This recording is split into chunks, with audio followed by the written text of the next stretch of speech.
چھپتا چھپاتا آگے بڑھ رہا تھا۔ اس کا تعلق چننا قوم سے تھا اور اسے اس کی قوم نے دشمن کے فوجی کیمپ میں جاسوسی کے لیے بھیجا تھا۔ اسے یہ پتہ چلانا تھا کہ سیستان کے قلعے کو فتح کروانے والے لوگ کون ہیں اور کیا چاہتے ہیں۔ ان کے چاروں طرف دشمن کی فوج کے خیمے بڑی ترتیب سے تنے ہوئے تھے۔ انہی خیموں کی آڑ لے کر وہ بڑی احتیاط کے ساتھ حرکت کر رہا تھا۔ اس کے کان آہٹوں پر لگے ہوئے تھے اور وہ بے چینی کے ساتھ ادھر ادھر دیکھتا بھی جا رہا تھا کہ کہیں دشمن فوج کا کوئی سپاہی اسے دیکھ نہ لے اور پھر نہ معلوم اس کا کیا حشر کرے۔ اچانک وہ ٹٹک کر کھڑا رہ گیا۔ اس کے کانوں سے کسی اجنبی زبان کے الفاظ ٹکرائے تھے۔ وہ یہ الفاظ سمجھ تو نہیں سکتا تھا، لیکن اسے یوں لگا جیسے ان الفاظ میں بڑا ترنم ہے، نغمگی ہے، اور جو شخص ان الفاظ کو ایک خاص انداز سے ٹہر ٹہر کر ادا کر رہا تھا، اس کی آواز اسے گویا دل میں اترتی ہوئی محسوس ہوتی تھی۔ جب یہ آواز آنی بند ہو گئی تو جاسوس نے ذرا آگے بڑھ کر دیکھا تو اسے ایک عجیب منظر نظر آیا۔ ایک کھلے مکان پر دشمن کا سارا لشکر جمع ہو رہا تھا۔ سپاہیوں نے صفیں بنا لی تھی۔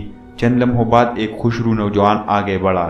اس کی گلابی رنگت پرسیاہ داڑھی بے حد کھل رہی تھی۔ وہ صفوں کے آگے کھڑا ہو گیا۔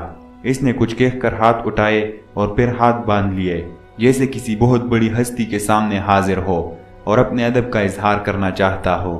جاسوس نے دیکھا کہ اسی وقت پورے لشکر نے ہاتھ اٹھائے اور اس نوجوان کی طرف باندھ لیے۔ وہ بڑی دلچسپی اور حیرت سے اس منظر کو دیکھ رہا تھا۔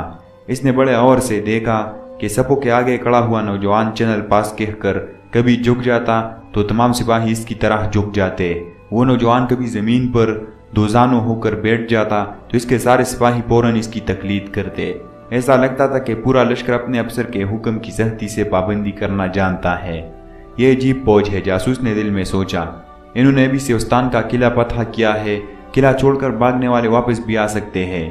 جب یہ سپاہی زمین پر اپنے ماتھے ٹھیک دیتے ہیں تو کوئی بھی انہیں ہلاک کر سکتا ہے، لیکن انہیں ذرا بھی خوف نہیں ہے، یقیناً نہیں۔ ان کو بھلا کون شکست دے سکتا ہے؟ جاسوس وہی سے الٹے قدموں لوٹ گیا۔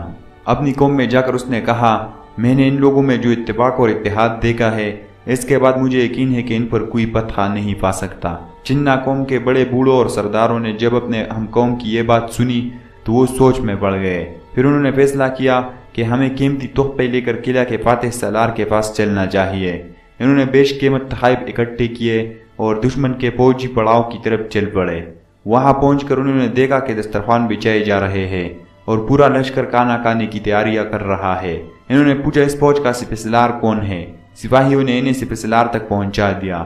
چننا قوم کا جاسوس سپہ سالار کو دیکھتے ہی حیرت زدہ رہ گیا۔ یہ تو وہی خوشرو نوجوان ہے کچھ دیر قبل جس کے اشارے پر سب بستہ پورا لشکر حرکت کر رہا تھا۔ اس نوجوان کی آنکھیں بڑی بڑی تھی، پیشانی کشادہ تھی، اس کا بڑا بڑا بدن اور چوڑی کلائیاں اس کی غیر معمولی طاقت کو ظاہر کر رہی تھی۔ جب وہ ان سے مخاطب ہوا تو اس کی آواز تو بارغب تھی، لیکن لہجہ نہایت شیریں، اور پھر اس کے چہرے کا حسین اور دل آویز تبسم۔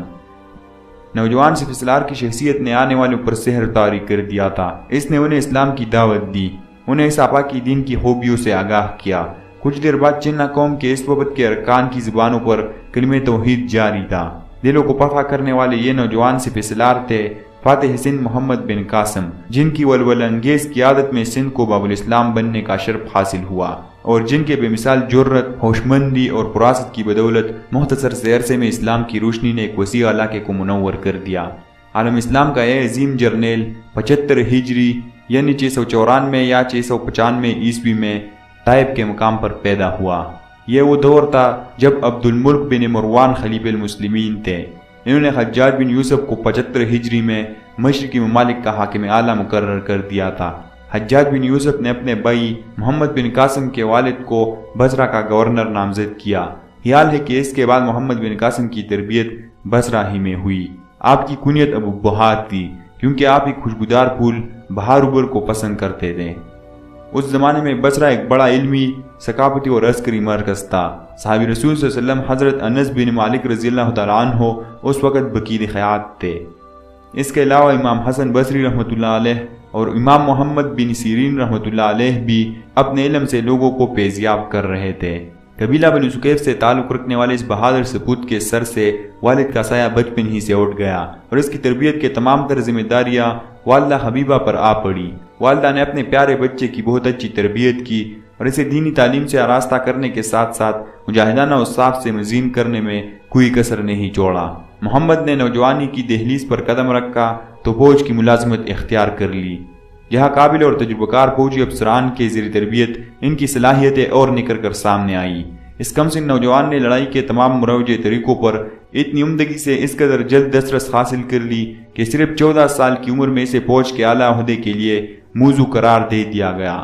حجاج بن یوسف نے پہلے عبداللہ بن نبہان کی قیادت میں ایک فوج سندھ کے ساحلی شہر دیبل بھیجی، لیکن عبداللہ لڑتے ہوئے شہید ہو گئے۔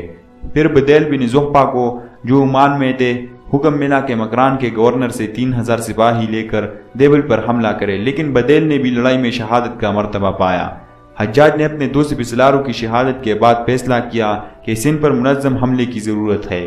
انہوں نے شامی لشکر سے 6000 پیادے سپاہی اور 6000 سوار لیے، بوجھ لادنے کے لیے کئی ہزار اونٹ فراہم کیے، ضرورت کی ہر چیز ساتھ کر دی، حتیٰ کہ سوئی داغا تک دیا۔ عرب سرکہ شوق سے گاتے تھے۔ حجاج نے روئی کو سرکہ میں بھگو کر سائے میں خشک کروایا اور پھر اس روئی کے گٹے بندوا کر جہازوں کے ذریعے روانہ کیے، تاکہ جب بھی سرکے کی ضرورت ہو روئی کو تر کر کے اسے چان لیا جائے۔ فوجی ساز و سامان دیگر کئی جہازوں پر لاد کر دیبل روانہ کیا۔ اس میں کئی منجنیقین بھی تھے۔ ایک بہت بڑی منجنیق بھی تھی جسے عروس کے نام سے پکارا جاتا تھا۔ یہ اتنی بڑی منجنیق تھی کہ اسے 500 آدمی حرکت میں لاتے تھے۔ حجاج بن یوسف نے سندھ پر فوج کشی کے لیے اب نوجوان محمد بن قاسم کا انتخاب کیا تھا۔ محمد بن قاسم کے دیبل پہنچتے ہی شہر والے فصیل کے دروازے بند کر کے مخصور ہو گئے۔ محمد بن قاسم کے حکم پر شہر کے چاروں اطراف خندقیں کھودی گئی اور جگہ جگہ مورچے قائم کر لیے گئے۔ جنگ شروع ہوئی۔ فصیل کئی مقامات پر منہدم ہو چکے تھے، لیکن شہر فتح نہیں ہو رہا تھا۔ ایک دن ایک برہمن کسی طرح شہر سے نکل کر محمد بن قاسم کے پاس آیا اور کہنے لگا کہ نجوم کی کتابوں سے معلوم ہوا ہے کہ سندھ کو مسلمان فتح کر لیں گے، لیکن جب تک یہ مندر برقرار ہے اس شہر کی فتح ممکن نہیں۔ آپ کوشش کر کے یہ مندر مسمار ہو جائے اور اس پر لہرانے والا پرچم گرا دیا جائے۔ محمد بن قاسم نے جاؤنا سلمی کو، جو منجنیق چلانے کے ماہر تھے، حکم دیا کہ مندر کے گنبد پر لہرانے والے پرچم کو نشانہ بنائے۔ دیبل کے 9ویں روز طلوع آفتاب کے ساتھ ہی سنگباری شروع ہو چکی تھی۔ منجنیق نے اپنا کام کر دکھایا اور گنبد ٹوٹ گیا۔ گنبد کا ٹوٹنا تھا کہ دشمن کے حوصلے پست ہو گئے اور وہ شہر سے باہر نکلنے پر مجبور ہو گئے۔ محمد بن قاسم کی فوج نے زبردست یورش کر کے شہر پر قبضہ کر لیا۔ شہر پر قبضہ کرنے کے بعد محمد بن قاسم نے زمین کے قطعات مسلمانوں پر تقسیم کیے۔ شہر کا افسر اعلیٰ حمید بن وداع کو مقرر کیا اور شہر میں ایک خوبصورت مسجد تعمیر کروائی۔ یہ سندھ میں تعمیر ہونے والی پہلی مسجد تھی۔ محمد بن قاسم نے جنگوں میں حاصل ہونے والے مال غنیمت کا 5واں حصہ سرکاری خزانے میں داخل کیا۔ ارمنبیل کا مال غنیمت فوجیوں میں تقسیم کیا۔ سیزن میں محمد بن قاسم کو حجاج کا خط ملا کہ نیرون لوٹ جاؤ اور دریائے سندھ عبور کر کے راجہ داہر سے مقابلہ کرو۔ محمد بن قاسم نیرون لوٹ گئے اور محرم 93 ہجری اکتوبر 1711 عیسوی میں قلعہ اشبہار پہنچے۔ اسی سنہ میں رمضان کا مبارک مہینہ برکت اور سعادت لیے آ پہنچا۔ یکم رمضان المبارک 93 ہجری 11 جون 1712 عیسوی کو راجہ داہر اور محمد بن قاسم کی فوجوں کے درمیان اس فیصلہ کن جنگ کا آغاز ہوا، جس کے خاتمے کے ساتھ ہی سندھ میں جبر و استبداد کے بت پاش پاش ہو گئے اور یہ سرزمین اسلام کے نور سے جگمگا اٹھی۔ جنگ کا آغاز ہوا۔ ابتدا میں دونوں جانب سے دستے بھیجے گئے، پھر باقاعدہ لڑائی شروع ہو گئی۔ مسلمان اس جوش اور جذبے سے دشمن کی صفوں پر ٹوٹ کر گرے کہ اس کی صفیں تتر بتر ہو گئی۔ محمد بن قاسم نے اللہ اکبر کا نعرہ لگا کر حملے کا حکم دیا۔ نوجوان سپہ سالار کی آواز نے اسلامی فوج میں نئی روح بونک دی۔ تیروں کی بارش ہونے لگی، منجنیقین پتھر برسانے لگے، تلواروں کی جھنکار سے میدان جنگ گونج اٹھا۔ ایک مسلمان تیر انداز نے راجہ داہر کی سواری کو نشانہ بنایا۔ مسلمان فوج آگ لگانے والی تیر استعمال کر رہی تھی۔ تیر سیدھا راجہ کی سواری میں لگا اور ہاتھی پر راجہ کے بیٹھنے کے لیے جو خوبصورت نشستگاہ بنائی گئی تھی اس میں آگ بھڑک اٹھی۔ اب داہر کا وقت پورا ہو چکا تھا۔ ادھر غروب آفتاب ہوا، ادھر راجہ داہر کے اقتدار کا سورج بھی ہمیشہ ہمیشہ کے لیے ڈوب گیا۔ ایک مسلمان سپاہی نے اس کے سر میں تلوار کا بھرپور وار کیا۔ تلوار سر کو کاٹتی ہوئی گردن تک اتر گئی۔ ایک مغرور اور خود پسند راجہ اپنے انجام کو پہنچ گیا۔ راجہ داہر کے مرتے ہی برہمنوں نے اس کی لاش کو کیچڑ میں چھپا دیا۔ ادھر اسلامی لشکر راوڑ کے قلعے میں داخل ہو گیا۔ راوڑ کو فتح کرنے کے بعد محمد بن قاسم نے باغیوں کو سزائے موت دے دی، لیکن پرامن شہریوں سے کوئی تعارض نہ کیا، بلکہ انہیں زیادہ سہولت کے ساتھ شہر میں آباد کر دیا۔ اس فتح کے نتیجے میں بہت سارا مال غنیمت حاصل ہوا، جس کا 5واں حصہ محمد بن قاسم نے حجاج بن یوسف کو روانہ کر دیا۔ راجہ داہر کے بیٹے جے سینا کے دل میں باپ کے قتل کے انتقام کی آگ دہک رہی تھی۔ وہ باغ نکلنے میں کامیاب ہو گیا تھا اور برہمن آباد پہنچ کر چاروں طرف سے فوج اکٹھی کر رہا تھا۔ شوال یعنی جولائی کے مہینے میں محمد بن قاسم کی فوج نے برہمن آباد کی طرف پیش قدمی کی، راستہ کے قلعوں کو فتح کیا، دہلیل میں قیام کیا۔ اس دوران محمد بن قاسم نے ہندوستان کے راجاؤں اور دیگر حکمرانوں کے نام خطوط لکھ کر انہیں قبول اسلام کی دعوت دی۔ برہمن آباد کے مشرقی کنارے پر پڑاؤ ڈالنے کے بعد محمد بن قاسم نے جے سینا کو پیغام بھیجا کہ یا تو اسلام قبول کرو یا پھر ہمارے مطیع ہو کر جزیہ دو یا پھر جنگ کے لیے تیار ہو جاؤ۔ جے سینا برہمن آباد فوج کو تیار کر کے خود چنسیر کی طرف فرار ہو چکا تھا۔ فوج نے لڑنے پر آمادگی ظاہر کی تو رجب 94 ہجری کی پہلی تاریخ یعنی 2 اپریل 1713 عیسوی کو برہمن آباد کی جنگ شروع ہو گئی۔ یہ جنگ 6 ماہ تک جاری رہی۔ دشمن کی فوج کے لیے بند ہو کر بیٹھ گئی تھی۔ آخر برہمن آباد کے باشندے تنگ آ گئے اور انہوں نے اس شرط پر ہتھیار ڈال دیے کہ انہیں امن دی جائے۔ برہمن آباد کی فتح کے بعد فاتح سندھ نے اعلان کیا کہ جو لوگ خوشی سے مسلمان ہو گئے ہیں ان کے حقوق دیگر مسلمان کے برابر ہوں گے، جو لوگ اپنے مذہب پر قائم رہیں گے انہیں جزیہ دینا پڑے گا۔ اس پر بہت سے لوگ مسلمان ہو گئے۔ محمد بن قاسم نے مندروں کے لیے قائم جائیدادوں میں کوئی دخل نہ دیا۔ جنگ میں تاجروں، کسانوں اور دیگر شہریوں کو نقصان پہنچا تھا۔ ان کی مالی امداد کی۔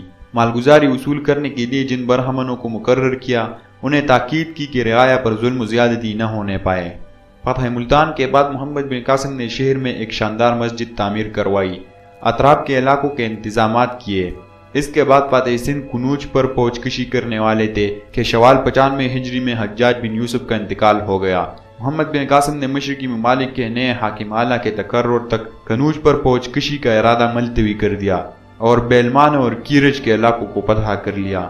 حجاج بن یوسف کی وفات کے 8 ماہ بعد جمادی الثانی 96 ہجری یعنی فروری 1715 عیسوی میں خلیف ولید بن عبد الملک کا انتقال ہو گیا۔ ان کی وفات کے بعد سلیمان بن عبد الملک خلیفہ بنے۔ انہوں نے یزید بن مخلب کو مشرقی ممالک کا حاکم اعلیٰ مقرر کیا۔ ان کے دور میں محمد بن قاسم کو سندھ سے واپس عراق بلا لیا گیا، جہاں کچھ عرصہ بعد اس عظیم رہنما نے جوانی کے عالم میں موت کو گلے لگا لیا۔ نوجوان محمد بن قاسم نے سندھ کے وسیع و عریض علاقے پر صرف 3.5 سال حکومت کی، لیکن یہ ان کا غیر معمولی تدبر اور خداداد انتظامی صلاحیت تھی، جس کی بدولت انہوں نے پورے علاقے کو عدل و انصاف، خوشحالی اور مسرت و اطمینان کی تصویر بنا ڈالا۔